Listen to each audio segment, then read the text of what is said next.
Mr. Dave Smith, once again in the beautiful vista of the penthouse suite over at the palatial Hilton at Anaheim NAMM.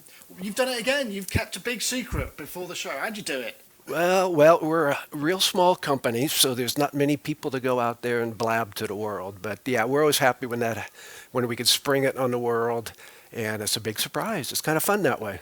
And this is, in fact, it. So what are we looking at? This is the new Pro 3. This is the SE edition, special edition, and that's the, I was going to say plain edition, but that doesn't sound right. Regular, unleaded. Okay, so that's the normal version. $15.99 map, $20.99 map for the SE. It's a beautiful synth, as you could see. So everybody knows our history. Started with the Pro 1 in the early 80s, which was an awesome synth, and everybody knows how much it's been used and a lot of the music back then. Then we moved up to the Pro 2 with Dave Smith Instruments, and we introduced a whole bunch of new stuff in that. And now we've taken it one step further. It's not a Pro 2, but if you have a Pro 2, there are similarities, of course. Maybe it's just coincidence that the Pro 3 has a lot of things in threes. We have 3 oscillators, 3 LFOs, 3 envelopes, and we have 3 filters. We have a Prophet 6 filter, we have a ladder filter, and we have an OB6 filter. So I can kind of just do a quick run through, just kind of, yeah. I'll start with a basic patch. Ooh, that's not what I want. This. So, you know, this is one sawtooth, but we have shape selection, so you can go continuously from triangle to saw to square, and then we have shape mod, so that's pulse width mod, but on a sawtooth. And this is all analog VCO. And you can kind of change them both at the same time, so you can kind of dial in, you know, whatever kind of a wave shape you want on your VCOs. So, you know, if you want a second one, turn them both up. Of course, we have sync.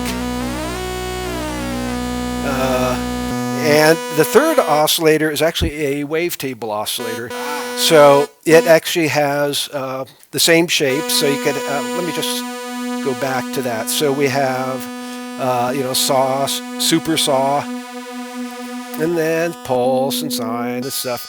But then we have 32 wavetables, and each wavetable has 16 different tables within it. So what you can do is move between the 16 tables and modulate them. Oh, that's good. That's quite a high number as well. Yes. So let me.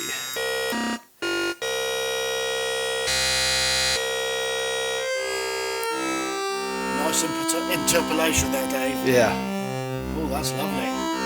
Yeah, and again, showing how easy modulation is on our instruments. If I want to assign that to the slider, I go source, slider, destination, this, turn up some amount. And we have a 32 deep mod matrix, so, and they're all that easy to set up. Whatever you want to assign to whatever else, all audio rate. It's just really fast. So 2 analog oscillators and a kind of digital oscillator, or a the wavetable oscillator, yeah. And so, you know, we could just keep going through. You know, they're all a little different. Nice.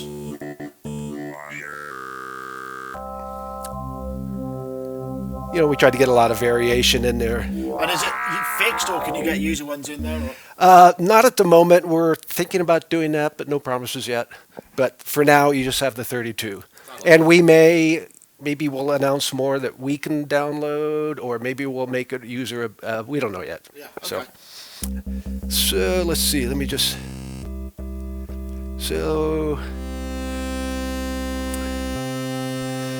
next thing is the filter.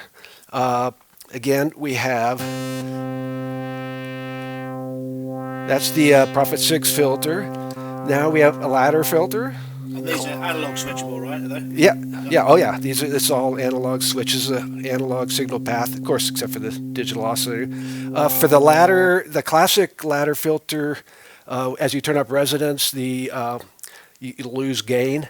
So we have a res compensation.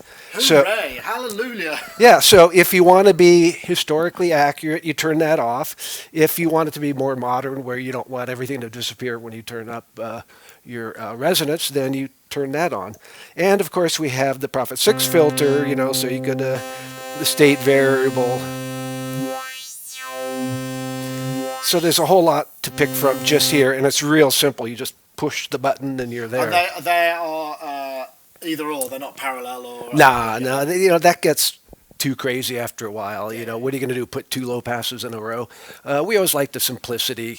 That's my approach to most of this stuff. So we did have a little bit of that on the Pro 2, but this time, since we have three of them, we didn't want some stupid complex whatever. The sequencer is incredibly easy to use. Here I'll just let's just record something.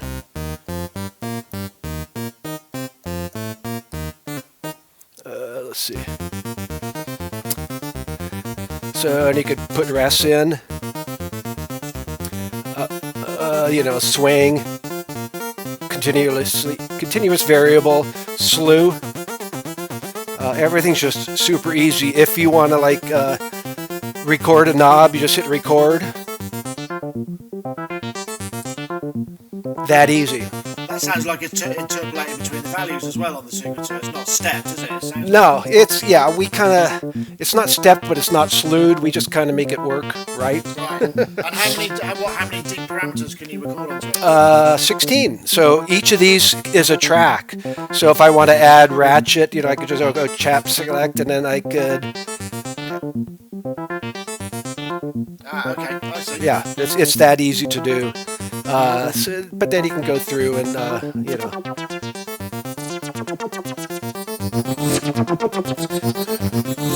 That's interesting. What's that? Tune feedback? Oh yeah, we have tune feedback. You got to have tune feedback. That's my favorite thing because it's like cheating. It makes everything sound good. Is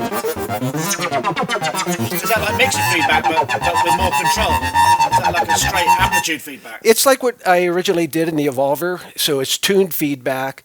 So it's a feedback loop, but you could change the delay time. Right. So it's actually pitched in semitones. So it's just a lot more fun to play with. Nice. That sounds great. And then we have two effects that you could. So if I'm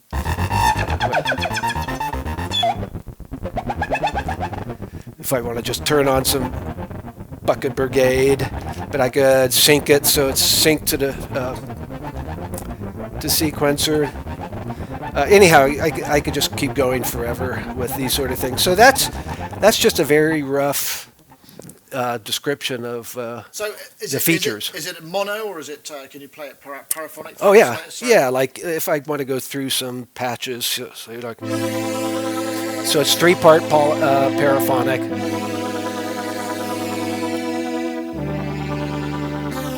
Very Carpenter-esque. Yes. Oh yeah. Well, there's a lot of, and you can most make each one a little bit different. So, if I,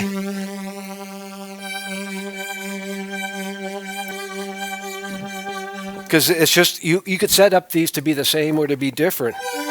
Yeah, I like that when you have a different octave. Yeah, or a different tuning or a different wave shape. Yeah, different inversions and whatever. Yeah. So if you play 4 notes, it's kind of fun because you get a cycle going. I guess you could sequence that. Oh yeah. So is there an arpeggiator in there? Oh yeah. So sure. All right. Okay. So let's see. I don't know what's in here. I changed the preset. Let's try this guy. Oh, this is a gated sequence. The sequence could be normal, gated, or triggered. So you could do forward, or you could do random, or a forward reverse. I mean, it's just that easy to just switch between what you want. Is trigger the one where you can advance it on each key press? Yeah. So if So if I do forward. Yeah, that's neat. And can you run the sequencer without any notes, so just use it as a mod. Yeah. part of the mod. With the gated, it doesn't have to trigger a note. You could just be kind of like a personalized envelope or LFO, kind of just whatever you want to do. So what were you trying to do with this? Kind of build a killer mono? Well, I shouldn't say this, but I think this is the ultimate mono synth. If you have this, I don't think you need anything else. It's got the 3 filters. It's got the sequencer. I didn't mention, like the Pro 2, it has the 4 CV ins and 4 CV outs, so it's an excellent master controller for a modular system, because those CVs are assignable. It's not like, okay, this one only goes to VCO1, this only goes into filters. You could put it wherever you want it, and it can be different per program. And they run at audio rates, so you could run oscillators in or out. You could do whatever you want. So it's super flexible. You put this in front of your modular, and you could have a whole, because you could sequencer. It can go out to MIDI. It can go out to control voltages. I mean, there's just so much you can do with this thing. That's why I kind of call it the. And it sounds like it goes into some really interesting dirty areas as well. Oh yeah, I can make this as dirty as you want. Oh, and then we could do something like this. So. That's wave. I guess that's a wave to. That's saying sequential. It is. But then even something like that, we could play around with it. I could.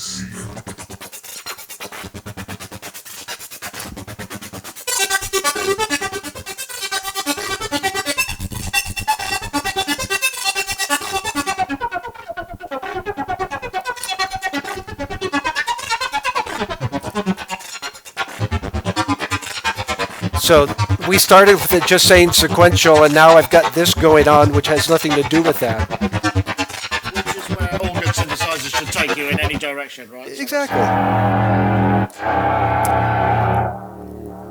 Now I have to go all the way back, so. Oh, that's nice. So is this? When's this going to be available? I mean, is this final stuff or? Oh yeah, we're going to ship. I think next week. Oh right. Okay. Actually, next week for the standard version, probably mid-February for the special edition. So what's the difference? This guy's got you can tilt it up, and it's got some nice and wood. it's got the wood, and it just kind of looks classic. But it's the same ultimately. It's exactly the same circuit board, So same sound. Have a look at this guy. Sure. Okay, so this is the regular Pro 3. Standard. That's right. The normal. Well, you usually go large and extra large, don't you? That's the way that they usually size things, right? That's true. Sweet. And you did mention the price at the beginning. I think. Yes, did you? I did. $15.99 for the regular Pro 3, so that's actually a lot less than the Pro 2 was, which is another good thing, and $20.99 for the SE. Oh, cool. And keyboard, has it got aftertouch? Yes. Oh, yeah. Right. I didn't show that, I guess. There's so many features, it's hard to Yeah, remember okay. every single one. I didn't do the LFOs. I didn't do pressure. But all that stuff's in the mod matrix. Send it wherever you want. Do whatever you want. And you can do mods of mods. So if you want the pressure to turn on modulation of feedback to something else or whatever. I didn't show how you could do FM. You could it's kind of fun doing FM from the wavetables to the VCOs. You can get some really interesting things, as you can imagine. So I could spend an hour here going through little tweaks and funs and games and all that. But we love it. The sound of it is just, it's hard to get that through in a demo like this, but it just sounds really, really good. And I'm sure there will be plenty of content coming via your Yes. your various channels, right? Yeah, there's already stuff popping up at our website. So Great. Thank you very much, Dave. you're welcome. Good to see you, Nick.